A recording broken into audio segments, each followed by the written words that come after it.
ሁሉም የጤና ባለሙያ በየቀኑ ለተለያዩ ተላላፊ በሽታዎች ጤናውንና ህይወቱን ተጋላጭ አድርጎ የሚሰራ እንደሆነ ይታወቃል። በተጨማሪም በየጊዜው ለሚነሱ ወረርሽኞች የመጀመሪያ ደረጃ ተጋላጭ፣ በየዕለት ተዕለት ስራው ደግሞ ከአእምሮ ጭንቀት አንስቶ ከፍ ሲልም ለከፋ ህመምና ብሎም ለሞት የተጋለጠ በመሆኑ የተጋላጭነት ክፍያ እነዚህን ያገናዘበ ቢሆን፣ በተጨማሪም ሁሉንም የጤና ባለሙያዎች፣ የድጋፍ ሰራተኞች፣ ኢንተርንና ሬዚዳንትንም ጨምሮ ያቀፈ ቢሆን፣ የህክምና ኢንሹራንስን በተመለከተ የጸደቀው አዋጅ ላይ ተካቷል። ይህም ይበል የሚያሰኝ ነው። ነገር ግን አፈጻጸምን በተመለከተ በሀገራችን ላይ ካሉ አንጋፋ ተቋማት ልምድ በመውሰድ አፈጻጸሙ ላይ ትኩረት ተሰጥቶት ቢሰራበት። በሀገሪቱ የትራንስፖርት ችግርን ለመቅረፍ መንግስት እየሰራቸው ያሉ ጥረቶችን ተገንዝበናል። የስራ ባህሪያችን መግቢያና መውጫ ሰዓት እንደሚታወቀው እንደ ታካሚው ሁኔታ የሚወሰን በመሆኑ ልዩ የስራ ዘርፍ ያደርገዋል። ስለዚህ የስራ ሰዓትን ባማከለ መልኩ የትራንስፖርት አገልግሎት ቢካተት። የመኖሪያ ቤት ችግር የጤና ባለሙያው ትልቁ ፍርሃት ነው። ካለበት የኢኮኖሚ ውስንነት የተነሳ ያለ መንግስት ድጋፍ ቋሚ ንብረት ማፍራት ይቸገራል።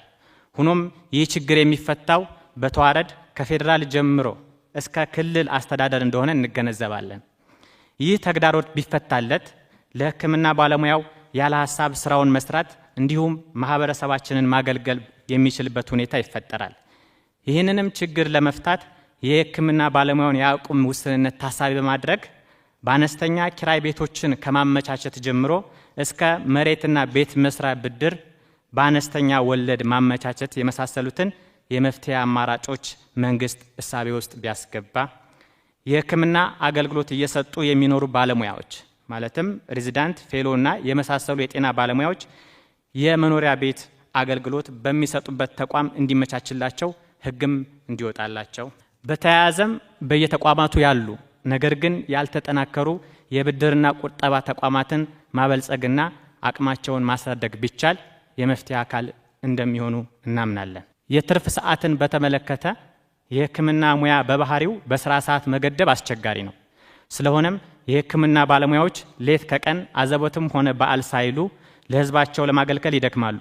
ሆኖም ግን ከመደበኛ ሰዓት ውጭ ለሚሰሩት ስራ የሚከፈላቸው የትርፍ ሰዓት ክፍያ የአሰሪና ሰራተኛ ጉዳይ አዋጅ 1156/2011ን የተከተለ አይደለም።